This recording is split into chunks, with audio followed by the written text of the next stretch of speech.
¿Cuántos vinieron hoy con anhelo, disposición de cada día conocer más a Dios? Amén. Amén. ¿Cuántos vinieron con un deseo sincero de adorar al Padre? Amén. Amén. ¿Cuántos tienen también un corazón dispuesto a aprender a recibir de su palabra? Amén. Ok, antes de que te sientes, quiero que me acompañes a leer la palabra en Romanos capítulo 4. Vamos a leer carta a los Romanos, capítulo 4. Vamos a leer desde el versículo 20. Romanos 4, 20.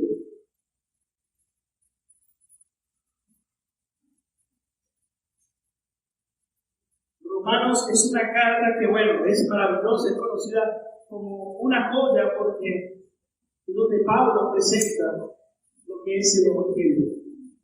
Y quiero que leamos del versículo 20, viene hablando acerca de Abraham. ¿Cuántos saben que Abraham es conocido por padre de la fe, verdad? Entonces aquí viene hablando Pablo también acerca de Abraham.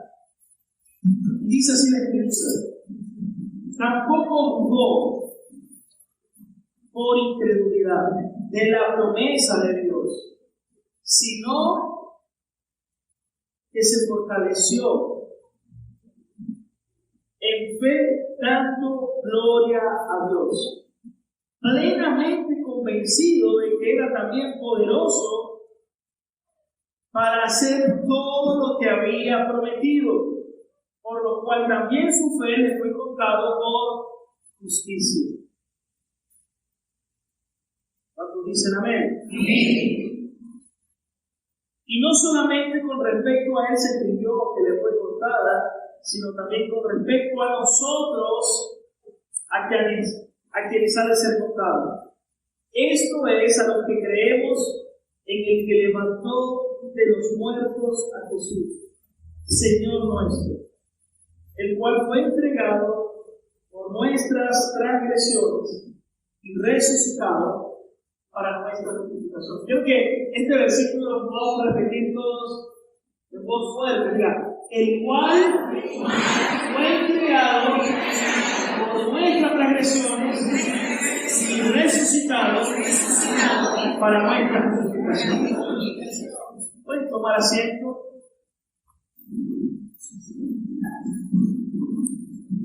Me gustaría que puedan prestar muchísima atención a esta historia. Creo que esta historia nos puede clarificar muchísimo en cuanto a la naturaleza de nuestro Dios.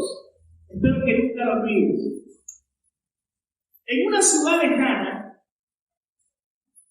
vivía un hombre con raras combinaciones. Por un lado, era un famoso escultor, y por otro lado, era un tremendo maestro de artes marciales.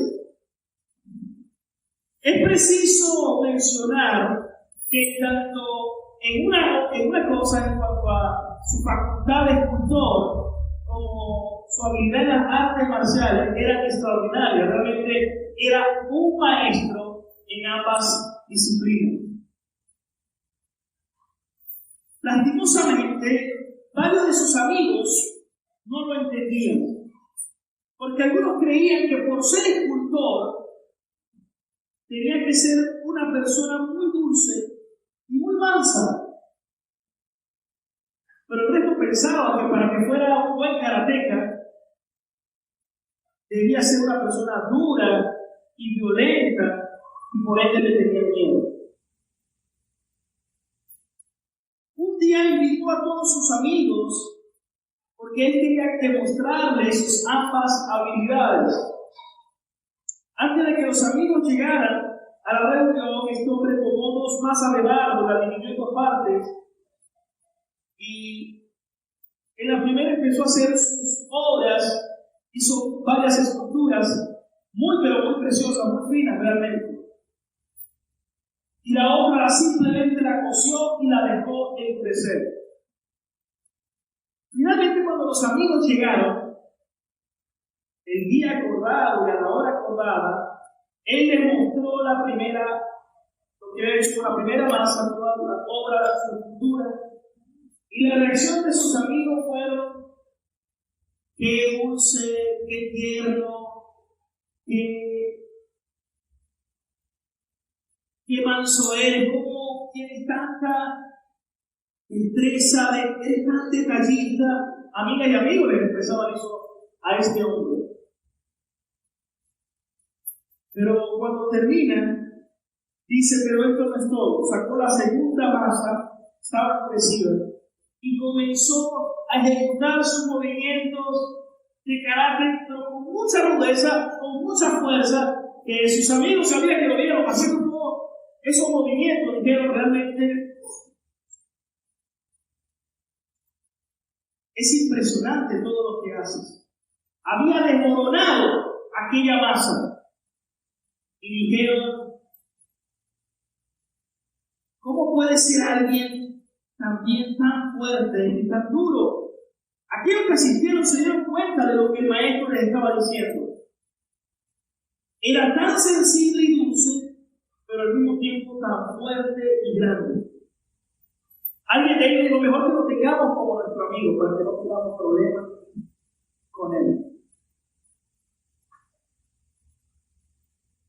Al escuchar esta historia, o al leer esta historia, inmediatamente puedo pensar en nuestro Dios. Porque Jehová nuestro Dios es como este artista.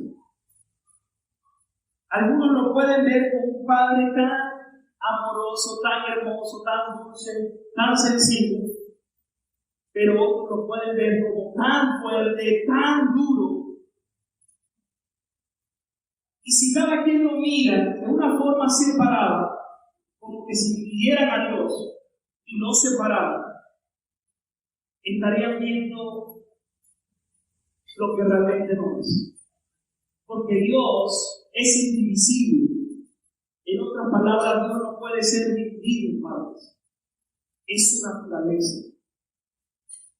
Y cuando veo eso, puedo recordar lo que Pablo dijo en Romanos, capítulo 11, versículo 22. Cuando Pablo dijo lo siguiente: mire, pues, la bondad y la severidad de Dios. Y esto nos habla de Dios como un todo, no solo una parte, no solo lo que me gusta, sino que yo pueda ver realmente a Dios como verdaderamente es. Y por eso Pablo dice: miren pues la bondad y la severidad de Dios. La severidad, ciertamente, ¿para quiénes? Para los que cayeron. Pero la bondad para contigo, para los que son de la fe. ¿Cuántos dicen amén? Si permaneces en esa bondad, pues de otra manera tú también serás cortado. ¿Cuántos están conociendo al Señor? Esto es muy importante y es algo de lo que quiero desarrollar el día de hoy en marco de la serie 3 días que cambiaron la historia. Porque creo que la mayoría de las personas en el planeta celebran de una u otra forma la Semana Santa, así sea para agarrar vacaciones. Pero qué importante es que podamos comprender verdaderamente lo que significa la obra de Cristo. ¿Cuánto pueden decir amén? Entonces, son 3 días que cambiaron la historia. ¿Cuánto le pueden dar un fuerte aplauso?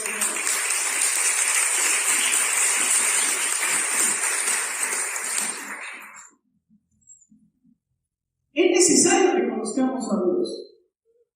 Yo quiero hacerles una pregunta. ¿Quién es Dios? ¿Quién es el Señor? Esto es tan importante. He tenido la oportunidad, una vez tuve la oportunidad de estar en un país de Europa y estaba caminando agarrando un metro, y cuando caminaba por toda la estación vi muchas personas, muchos afrodescendientes, musulmanes, y a una hora específica todos estaban de rodillas en esta posición.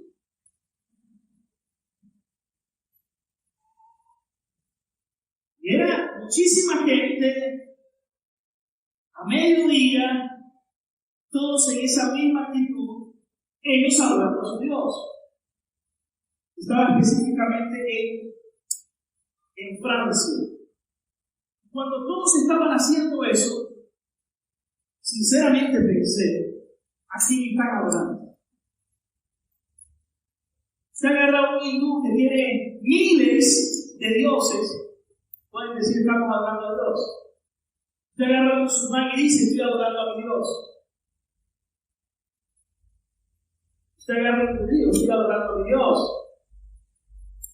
En este caso, un cristiano, estoy adorando a mi Dios. Pero la pregunta es, ¿cómo adoras a Dios? ¿Cómo sabes que es Dios? ¿Quién es Dios?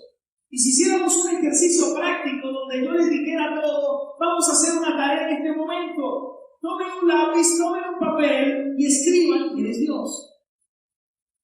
Sería interesante lo que cada quien escribiría y sería muy interesante si pudiéramos compartirlo y comparar lo que cada quien dice. La Biblia nos exhorta que cuando adoremos a Dios lo hagamos con toda la mente. Y eso tiene que ver con conciencia, con inteligencia. Eso es lo que significa con toda la mente. ¿Por qué esto es tan importante?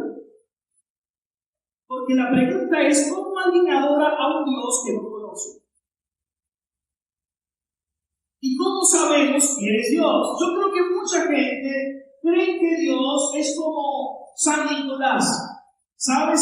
San Nicolás, diciembre, la bolsa de regalos. Y como que me voy a acercar al Dios que es un abuelito tierno, que tiene los cachetes rosaditos, y que lo que yo le pida, Él me lo va a dar. ¿Será que así es Dios? Que todo lo que yo le pida a Dios no me lo va a dar, y Él hace todo lo que yo le diga y como yo quiera. ¿Ese es el Dios de la Biblia? ¿Sabe que la Biblia dice que mi pueblo perece por cuanto le faltó conocimiento? ¿Sabe cuál es uno de los problemas más terribles que muchas personas no conocen a Dios y no conocen la palabra de Dios? Entonces, cuando nosotros explicamos algunos textos de la Biblia que son de los textos más conocidos, muchos ni siquiera lo conocen. Y yo, si preguntara cuántos de ustedes tienen una Biblia en su casa, estoy seguro que creo que la mayoría tiene al menos una Biblia en su casa. Y algunos más aventajados dirían, bueno, pastor, en mi casa tengo 3 Biblias, 4 Biblias. Y realmente, abres la Biblia y le pides a Dios con un corazón sincero, Señor, deseo, anhelo conocerte. ¿Cuántos dicen amén? ¿Cuántos quieren conocer cada día más al Señor? Es decir, para poder conocer a Dios, necesito ir a la palabra de Dios y conocer sus atributos y su naturaleza. ¿Cuántos dicen amén? Es más, me gustaría al terminar la predicación poder enviarles un libro digital acerca de los atributos de Dios. Es decir, pasajes donde la Biblia me describe quién es Dios. ¿A cuánto le gustaría conocer cada día más al Señor? Para que usted pueda adorar al Dios verdadero y al Dios de la Biblia, y no como cuando Pablo estaba en Atenas, que leyó la inscripción que decía al Dios no conocido. Por eso necesitamos conocer a Dios. Y Jesús dijo que la salvación se encuentra en conocerlo a Él. Juan 17:3. Quiero que anoten esta cita, porque la leamos todos juntos. Mire lo que nada más y nada menos el Señor Jesucristo dijo. Y esta es la vida eterna, que te conozcan a ti, al único Dios verdadero, y a Jesucristo, a quien tú has enviado. ¿Cuántos pueden decir amén? ¿Cuántos le pueden dar un fuerte aplauso al Señor?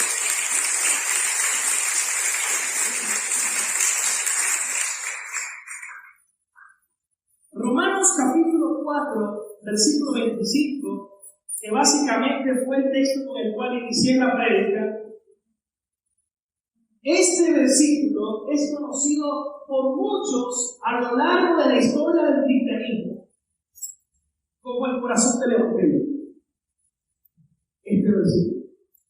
Este versículo, hay varios versículos que resumen el Evangelio.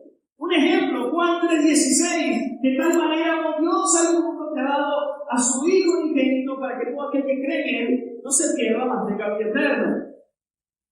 Hay otros textos, este es uno de ellos que representa el corazón del Evangelio. Así fue conocido.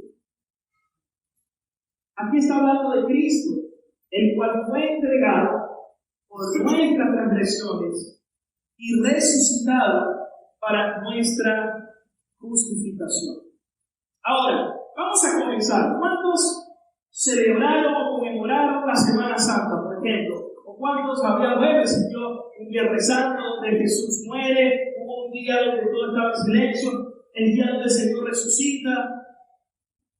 Uno dice que jueves, otro viernes.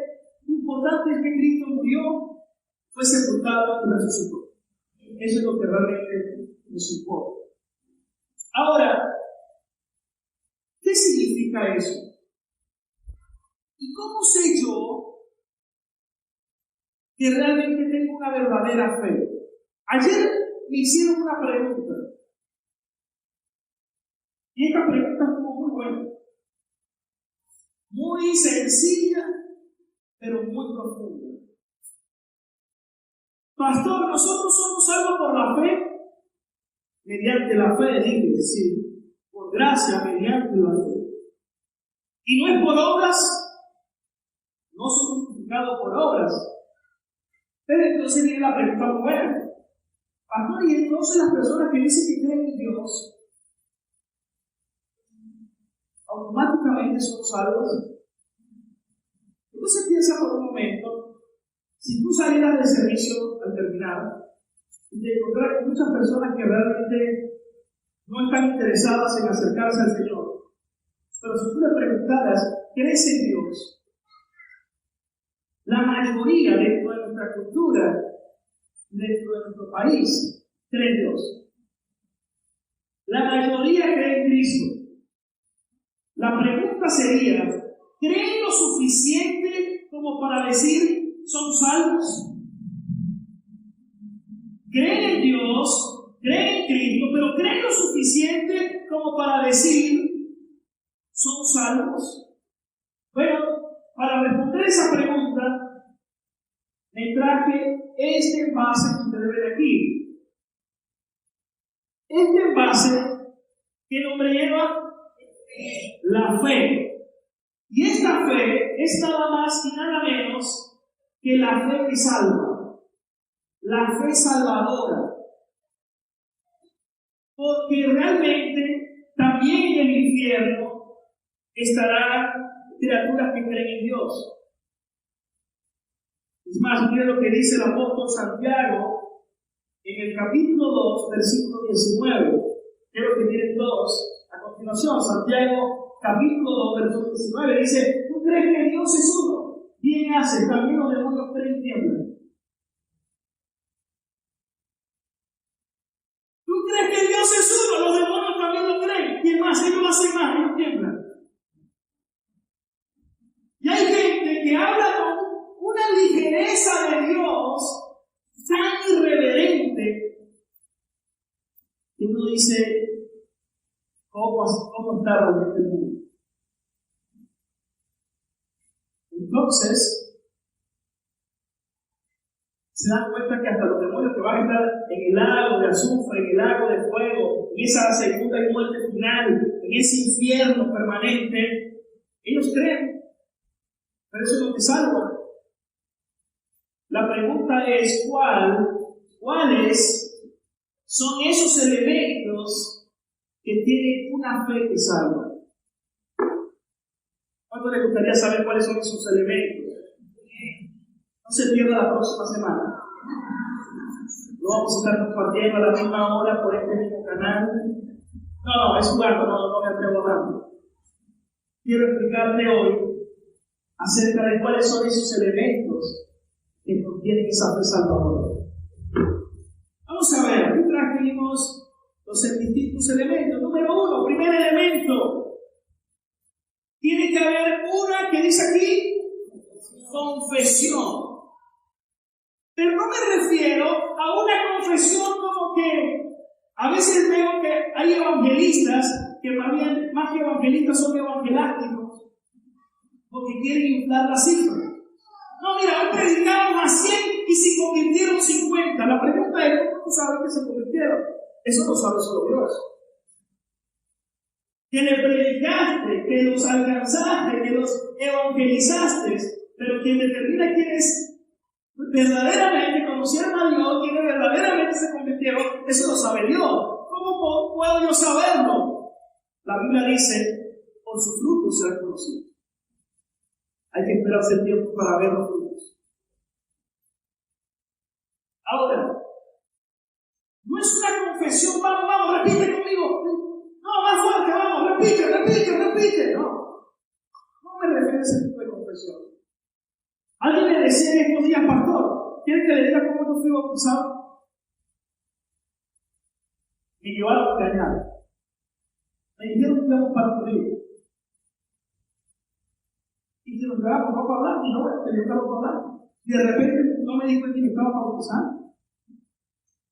¿Cree usted que ese es un verdadero bautizo? Le pregunto. No, absolutamente. Entonces, ¿cómo es esta confesión? Cuando alguien verdaderamente es de Cristo, lo va a indicar a una voz. Cuando alguien verdaderamente es de Cristo, él va a compartir su fe con otros.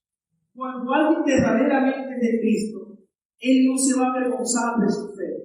Para él es un honor, es un privilegio, es una alegría decir: soy hijo de Dios, soy cristiano, creo en Dios, creo en el Señor Jesucristo, que fue entregado por mis transgresiones, por mis pecados y resucitado para yo ser justificado. Es algo que la persona lo va a decir, lo va a proclamar, lo va a creer, al punto que va a estar dispuesto a ir a morir por él.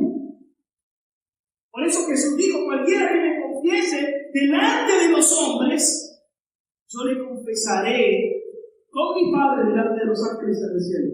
Pero cualquiera que me negare entre los hombres, así también le negaré. Es decir, que hay una verdadera confesión, pero que no es una confesión obligada o repetitiva o por decir que lo hice, sino que es una profunda convicción de su fe. ¿Cuánto puedes decir amén?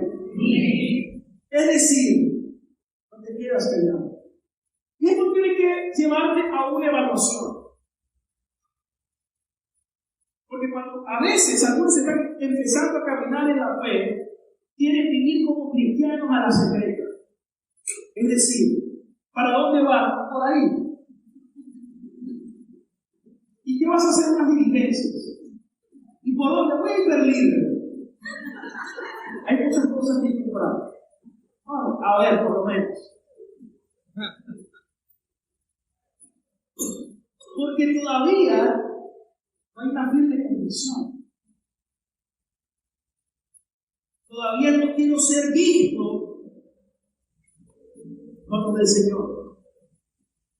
Todavía quiero agradar a Dios por una parte, pero me importa agradar a mis amigos. Aquellos que a veces van todavía obligados a la iglesia.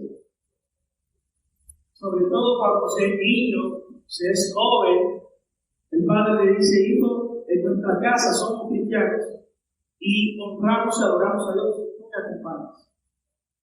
Todavía están en etapa donde están en instrucción. A veces con los jóvenes queremos cosechar, pero todavía están en etapa donde hay que seguir sembrando. El problema es que muchas veces los padres no siembran, ni riegan, y necesitan sembrar y regar. Cuando dicen amén. Sí. No es para que usted lo apodace, lo amarre, le ponga, le tape los ojos. Enséñele la palabra. Predicándoles, por supuesto, pero también dándole testimonio vida de fe. Ellos te ven orando, te ven compartiendo la palabra, te ven sirviendo, te ven comprometido. Para ellos es más importante. ¿Dónde están aprendiendo? Estamos viviendo unos días más difíciles donde la presión cada vez es mayor.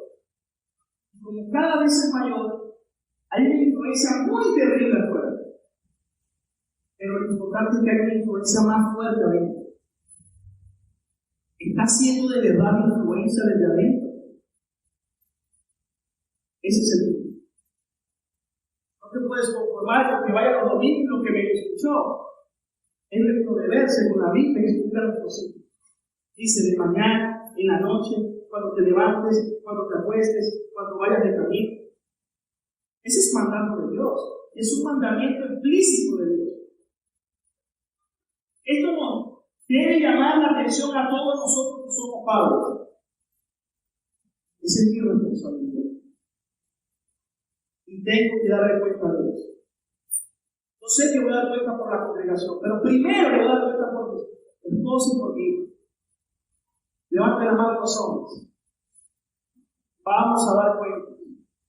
Levanten la mano también las mujeres. Van a dar cuenta también por el ejemplo que ustedes dieron a su familia. Entonces, hermanos, tienen que salir de lo más profundo de nuestro ser una viva confesión de quién hemos creído. ¿Cuántos pueden decir amén? ¿Cuántos le dan un fuerte aplauso al Señor?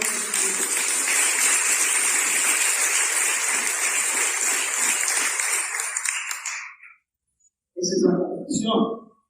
Primer elemento fundamental de una fe que salva.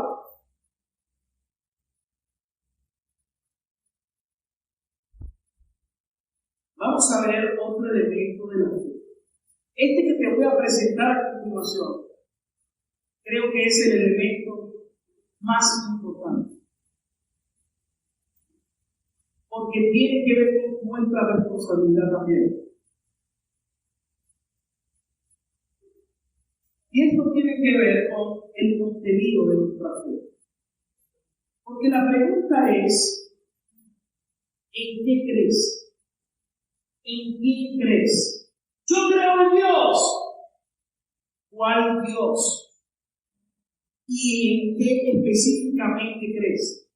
Porque el verdadero contenido es que creo en alguien que hizo algo. La idea es que tú me puedas responder, o a cualquiera, o primeramente tengas claridad delante de Dios, en quién crees y qué fue lo que él hizo.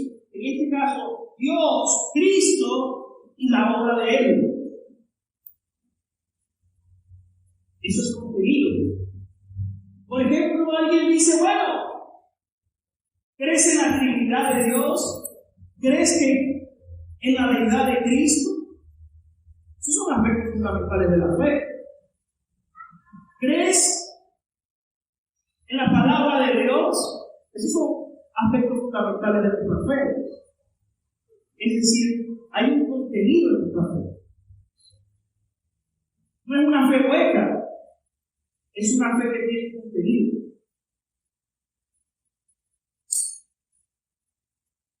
Vamos a ver cuál contenido. Volvamos a Romanos, capítulo 4, versículo, vámonos ahora 16. En todo el capítulo 4 de Romanos, Pablo viene hablando de Abraham. Y viene hablando de Abraham que fue justificado por medio de la fe.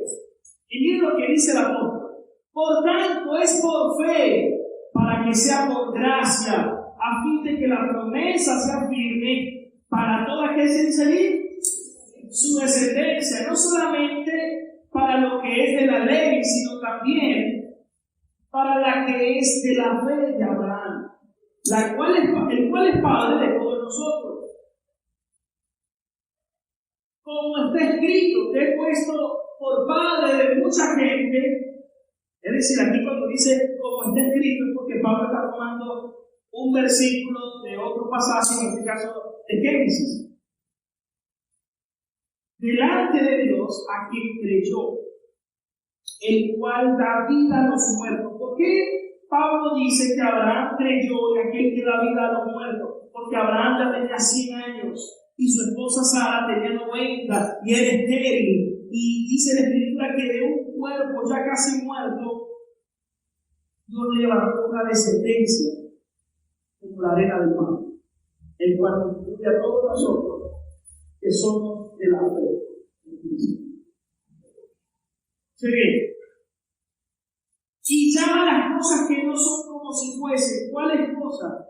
Que los que son pecadores no los llamamos por medio de la fe. Si la oyen, versículo 18. Él creyó esperanza contra esperanza para llegar a ser padre de mucha gente conforme a lo que se había dicho. Así será tu descendencia. Y no se debilitó en la fe al ver que su cuerpo estaba ya como muerto. ¿Cómo estaba su cuerpo? Como muerto. ¿Cuántos dicen amén? Es el Dios que vitaliza. Nuestro Dios. Siendo ya casi de 100 años con la esterilidad de la matriz de Sara. Tampoco dudó por incredulidad de la promesa de Dios, sino que se fortaleció en fe, dando gloria a Dios. Ahora, ¿qué es lo que creía Abraham? Vamos a ver cuál es el contenido. ¿En qué creía Abraham? Aquí lo dice. Abraham estaba plenamente convencido de que Dios era poderoso para hacer todo lo que había prometido. Versículo 22. ¿Cuántos saben que nuestro Dios es poderoso para cumplir su promesa? Vamos a ver qué más. Por lo cual también su fe le fue contada por justicia. Y no solamente con respecto a Abraham se escribió esto, que le fue contada, sino con respecto a todos nosotros, a quienes ha de ser contada, los que somos de la fe. Esto es, hay que colocarlo así como en grande, a ver qué es lo que creemos, cuál es el contenido de nuestra fe. ¿En qué creemos? Si alguien te pregunta, ¿tú eres cristiano? ¿Por qué? ¿En qué crees? Tienes que tener un contenido. ¿Cuál es ese contenido? Bueno, dice, creemos en el Dios que levantó de los muertos a Jesús, Señor nuestro, el cual fue entregado por nuestras transgresiones y resucitado para nuestra justificación. Ahora, ¿cómo es eso que Cristo fue entregado por nuestras transgresiones? ¿Saben que las personas tienen un dilema muy terrible? La mayoría de las personas tienen un dilema muy terrible que les cuesta distinguir, escucha esto, la naturaleza de Dios. Por ejemplo, si yo te pregunto, ¿cuántos saben que nuestro Dios es el Dios que salva? ¿Todos están completamente de acuerdo? Amén. La Biblia dice en el Salmos 3:8 que la salvación es de Jehová. Así que vamos a leerlo. Salmos 3, versículo 8. La salvación es de Jehová. Sobre tu pueblo sea bendición. Ok. Y dice Isaías 43:11. Creo que era este versículo, para que no les quede duda. Isaías 43:11. Y como dice, yo Jehová, y fuera de mí no hay quien salve. En otras palabras, no hay forma de que alguien sea salvado, sino por medio de mí, que yo soy el Salvador. Amén. No hay nadie que pueda salvar a otros, no solo Dios. Ok, pero miren lo que dice Isaías 45:21. Quiero tener el problema para la gente. El problema para la gente está en Isaías 45:21. Cuando dice, proclamen, háganlo acercarse entre todos en consulta. ¿Quién hizo oír esto desde el principio? Y lo tiene dicho desde entonces, sino yo Jehová. Y no hay más Dios que yo. Miren cómo Dios dice, no hay más Dios que yo. Dios justo y salvador. La gente sabe que Dios salva, pero la gente no sabe que Dios justo. Y aquí voy a poner dos ejemplos prácticos. Levanten la mano los esposos. Levanten la mano, están casados, felizmente casados. Gloria a Dios. Ahora los esposo y esposa. Los esposos primero, los que están felizmente casados. Algunos lo están pensando, pero estamos hablando de la fe hermana. Ok. Piensa por un momento. Te voy a presentar un caso y espero que no se vaya a molestar conmigo y que por favor lo soporten un poquito. Imagínense que usted estuvo todo el día trabajando arduamente. Usted salió temprano y dice: quiero llegar a la puerta. Y cuando llega a ver algún extraño en la casa, un desorden. Cuando pasa a la habitación, resulta que su esposa está con otro hombre.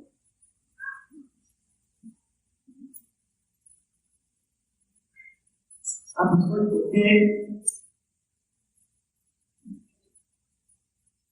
Y la mujer, bueno, vamos a hacer otra cosa inversa. Imagínense que viene la mujer, estaba haciendo una diligencia, pensaba que su esposo estaba trabajando, pero decidió devolverse a una hora que nadie se imaginaba. Cuando llega, entra a la habitación y ve que su esposo está con otra mujer. ¿Qué hace la mujer? No vaya a pensar como una mujer inmaculada, como que fuera de serie. No, pensemos como una mujer normal. Una mujer normal. Ella va a decir: mi amor, te voy a dar media hora. Yo voy a salir y voy a suponer que no vi nada. Que no pasó nada. Y cuando ven media hora que todo está ordenado, y vamos a tratar esto como que si nunca pasó. ¿Qué dice la señora Margarita por allá? ¿Qué dicen por aquí? No, vamos a hacer que no pasó absolutamente nada y que esto nunca sucedió. ¿Cuántas mujeres estarían de acuerdo? No. ¿Pero por qué no?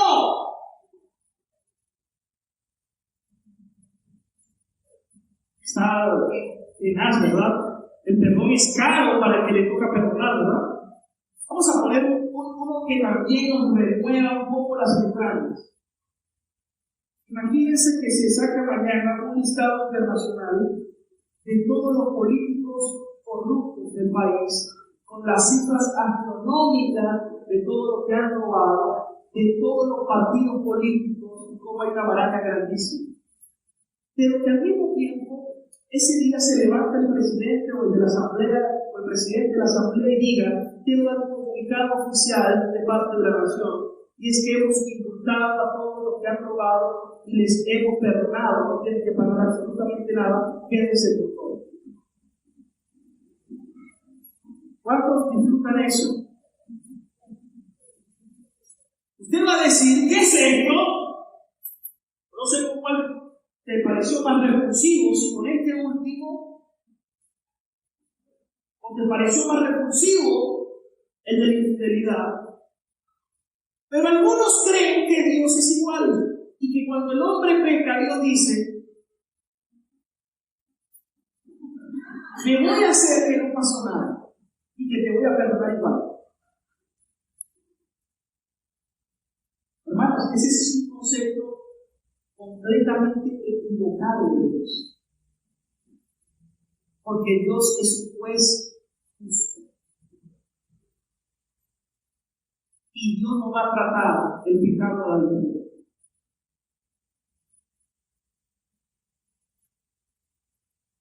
Por eso, Romanos, capítulo 5, versículo 9, ¿de qué nos salvó Cristo? Aquí dice: pues mucho más, estando ya justificados en la sangre de Cristo, en su sangre, por él seremos salvos de la ira. ¿Cuál ira?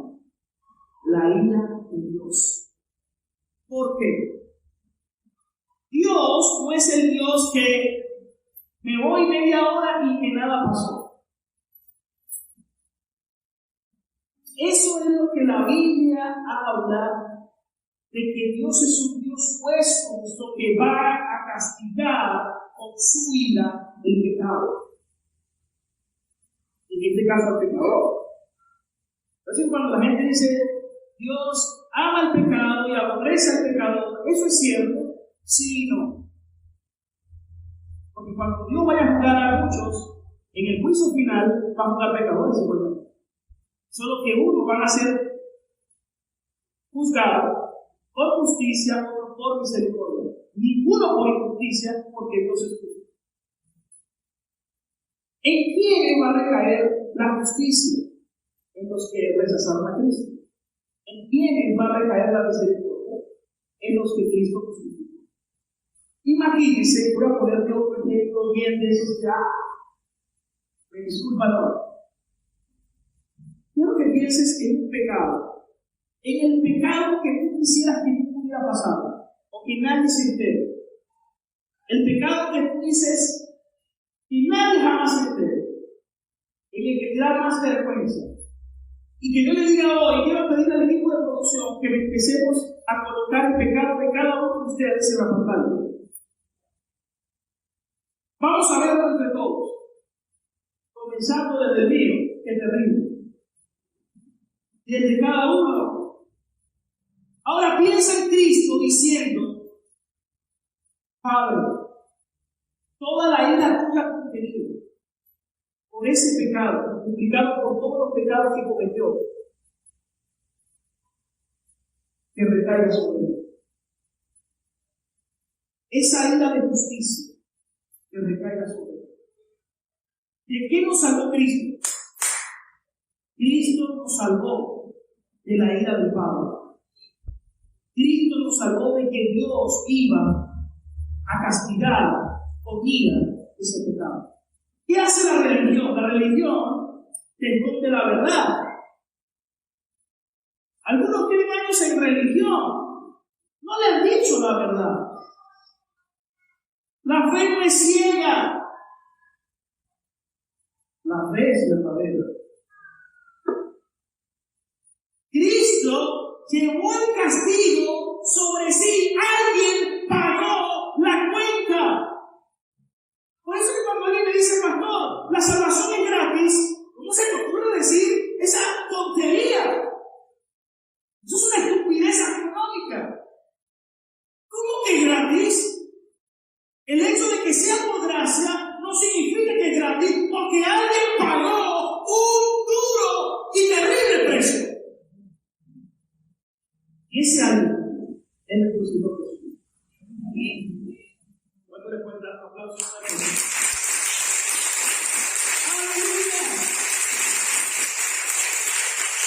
Dios no trata el pecado a la ligera. Bienaventurados los que tienen hambre y sed de justicia, porque serán saciados. ¿Y saben por qué que en el fondo quieren justicia? Y ustedes me dijeron, yo no voy a tratar de ser mi esposo si diera tal cosa, ni voy a tratar a mi esposa si pasara tal cosa, ni queremos que prácticamente sean los políticos que han hecho tal cosa. ¿Saben por qué? Porque dentro de cada uno de nosotros demandamos satisfacción de justicia. Usted cuando ve una película y ve una injusticia, usted quiere que salga alguien a defender lo que usted quisiera hacer. Porque dentro de usted tiene una demanda que pide satisfacción de justicia. ¿Por qué? Porque tú fuiste hecho a la imagen y semejanza de Dios y nuestro Dios es justo. Por eso Dios quiere justicia y tú realmente también quieres justicia. Tú dices, Señor, yo quiero justicia, menos para mí. A mí misericordia. Gloria a Dios por Jesucristo. Entonces tu fe tiene contenido. En Cristo, volvamos a Romanos 4:25. Quiero decirte, bueno, ahí está, que fue Cristo entregado por nuestras transgresiones y resucitado para que fuésemos declarados justos delante del Padre. Entonces ahora el Padre dice, por cuanto, ¿qué significa que Cristo resucitó? A propósito, vamos a ver una lámina. El hecho de que Cristo resucitó, hay tres aspectos que quiero que te lleves hoy. Beneficio de la resurrección. Me quedó chiquita la letra, lo voy a mejorar para la próxima. Número 1, dice Romanos 4:25, que en su resurrección fuimos justificados. Fuimos declarados justos. ¿Qué significa eso? Cuando la gente dice Cristo resucitó, gloria a Dios, ¿qué significa eso? Que si Cristo no hubiese resucitado, tú estarías condenado a la ira de Dios por la eternidad.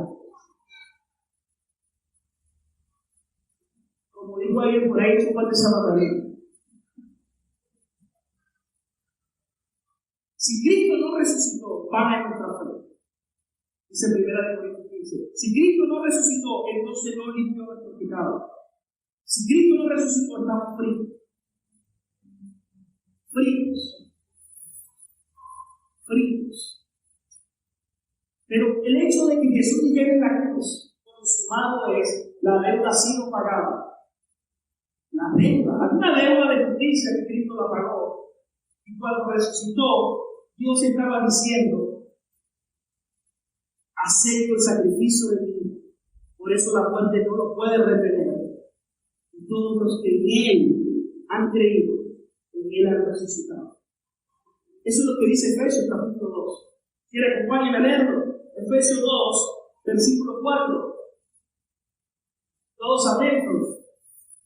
Pero Dios, que es rico en misericordia, por su gran amor, con que nos amó, aun estando nosotros muertos en pecado, nos dio vida juntamente con Cristo, por gracia son salvos, y juntamente con Él nos resucitó, y así mismo nos hizo sentar en los lugares celestiales con Cristo. La gente repite los versículos sin entender lo que están diciendo. No estoy sentado con Cristo Jesús en lugares celestiales. ¿Qué significa eso?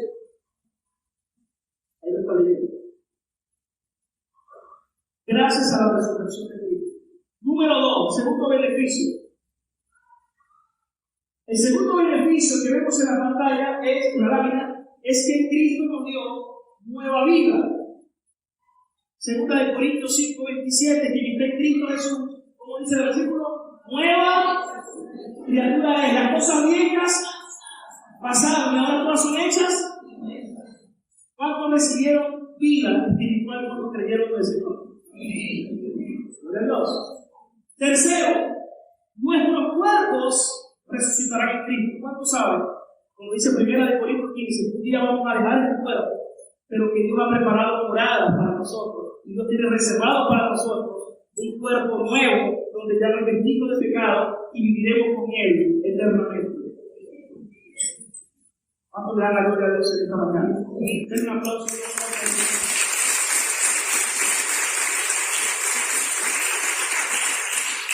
¿Cómo sabemos que alguien tiene una fe salvadora? Número 1, una confesión viva. Número 2, un contenido, ¿en qué creyó? Número 3, frutos. Santiago 2. ¿Qué dice Santiago? Que la fe sin obras es ¿qué? Muerta. Alguien dice, yo tengo fe. Santiago dice, bueno, muéstrame tu fe, yo te voy a mostrar mi fe como obras. Porque alguien puede decir, sí, yo creo en Dios. Pero si su vida no es congruente a su fe, tienes una fe muerta. Porque la fe viva da fruto. Jesús dijo, el que permanece en mí y yo en él va a dar fruto. En otras palabras, el que no permanece en mí y yo permanezco en él, ese no va a dar fruto. Jesús juzgó a Israel. Cuando iba a entrar a Jerusalén, se acercó a una higuera y no tenía frutos. Y Jesús dijo, nadie más coma de ti. Esa higuera representa a Israel en ese momento. Y Dios estaba diciendo, te había escogido como pueblo, pero yo tengo un pueblo que me ha reservado para mí, entre todas las naciones, en el cual entramos judíos y gentiles. y conformamos la Israel de Dios, entre los judíos y los gentiles que hemos entrado por la fe en Cristo Jesús. Hermanos, estamos llamados a dar frutos. ¿Cuáles son los frutos? Le pregunto. ¿Cuáles son los frutos? Gálatas 5:22. ¿Cuál es el fruto del Espíritu Santo? Número 1. Amor. Mira a la persona que tiene a su lado. ¿Qué dice el Señor? ¿Que debemos amarnos qué? Los unos a los otros. ¿Cuántos dicen amén? ¿Cuántos tienen que amar a sus esposas, a sus esposos, a sus suegras? Pastor, no vaya tan lejos, por favor. O sea, todos debemos amarnos. Debemos amarnos los unos a los otros, como el Señor nos ha amado. El gozo. ¿Qué siente más gozo? Que nuestro gozo siempre esté en Dios. Y a veces podemos estar abatidos, no fue mal en el trabajo, no tengo dinero en la cuenta, tengo que pagar tantas cosas, me siento cargado. Pero la pregunta es, ¿dónde está tu gozo? ¿En las cosas temporales o en las cosas eternas? Ir hacia arriba, hermanos. No estoy seguro que todos queremos que Dios nos otorgue sus bendiciones de todo tipo. Gloria a Dios, en su misericordia, que Dios nos bendice cada día de muchas formas. Pero de igual forma, nuestra plan siempre tiene que estar por las cosas de Dios. ¿Qué otro fruto dice allí? Paz. La paz de Dios. La paciencia. La benignidad. La bondad. La fe. Y yo voy a practicar la justicia de Dios, porque Dios nos dio una ley moral en nuestro corazón. Los mandamientos. Jesús dijo que me ama, guarda los mandamientos. Entonces sé que debo amar a Dios y debo amar a mi prójimo como a mí mismo.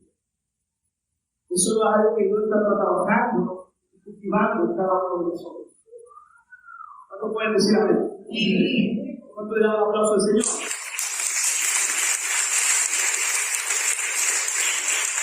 Y por último, la confianza. ¿De verdad crees en Dios? ¿De verdad confías en Dios? Hay personas que dicen que creen en Dios, pero ¿saben por qué les cuesta guardar la palabra o querer amar la palabra, practicar la palabra? Porque no están confiando completamente en su palabra. Cuando Abraham dijo, mi Dios cumplirá sus promesas, Él da vida a los muertos. Abraham creyó en la resurrección. ¿Por qué? Dice Pablo, porque Abraham dijo que Dios podía dar vida entre los muertos. Cuando iba a sacrificar a Isaac, él sabía que Dios era el poderoso, incluso para resucitarlo. Es decir, Abraham también creyó en la resurrección. Hermanos, estamos llamados a que nuestra confianza esté depositada en Él. ¿Cuántos hoy quieren depositar su confianza en Cristo? ¿Cuántos reconocen que Cristo fue entregado? Dios Padre entregó a Dios Hijo, o a sí mismo, con nuestra transgresión. ¿Cuántos dicen amén? Y resucitado para que seamos declarados justos delante de Dios. Solo así no me puedo acercar a Dios. Y Dios dice, mi hijo puede acercarse a mí porque lleva en sí la justicia de mi hijo, amado Jesucristo. Hermanos, 3 días que cambiaron